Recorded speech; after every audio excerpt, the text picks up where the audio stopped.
اور وضو کسی کا چیک تو نہیں ہو سکتا سونگ کہ اس کا وضو ہے یا نہیں ہے، تو وہ اس پر ٹوٹل پورے، جس طرح ہمارے یہاں پہ کئی پولیٹیکل لیڈرز کے لوگ جنازے پڑھنے کے لیے صحافی بھی آئے ہوتے ہیں، اگر آپ ان سے نماز سنیں، نماز بھی نہیں آتی اور جنازہ پڑھنے کے لیے آئے ہوتے ہیں، ادھر سوٹیں لگا رہے ہوتے ہیں، ادھر میسیج دیکھ رہے ہوتے ہیں، ساتھ ہی جنازے کی اناؤنسمنٹ ہوئی، جنازہ پڑھا، نہ ان کو دعا آتی نہ وضو کیا ہوتا ہے، الا ماشاء اللہ.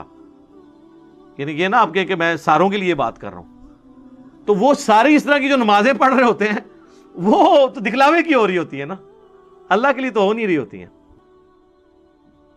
تو استغفر اللہ الذی لا الہ الا ہو الحی القیوم واتوب الیہ من کل ذنب واتوب الیہ، آمین ثم آمین.